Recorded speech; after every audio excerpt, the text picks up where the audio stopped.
বাবার নাম ফরহাদ মুন্সি, চাঁদপুর কচুয়া।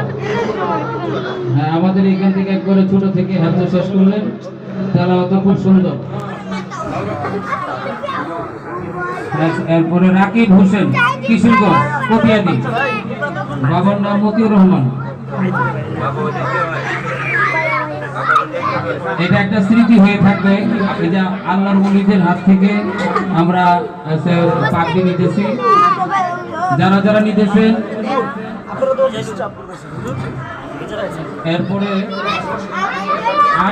আলিফ হোসেন, বাবার নাম সুজন মিয়া, বরিশাল।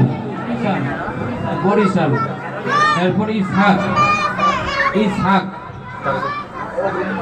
ইব্রাহিম, ময়মনসিংহ, হাফেজ মোহাম্মদ ইসহাক, বাবার নাম ইব্রাহিম, ময়মনসিংহ।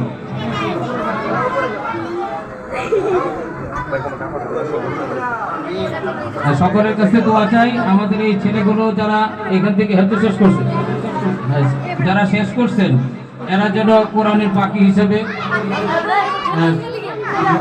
এখন যেই হুজুরের কাছে পড়ে তারা কোরআনের পাখি হলেন, কোরআন শেষ করলেন, হুজুরকেও আমরা পাখি দিতে চাই। আবশ্যক এই আমাদের প্রধান হাফেজ, ওনাকে ওই লালবাগ মাদ্রাসার হুজুরকে আমরা পাইছি, অনেক খুশি।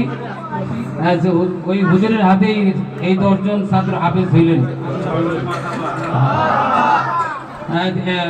এখন ঘোষণা হবে, রুমাল আমরা জনে জনে দিয়ে দিতে পারি, তবে যাদের বাপ এখানে উপস্থিত আছেন, যেমন আছেন আব্দুর রহমানের বাবা ইমরান হোসেন, ওনাকে রুমাল দিব।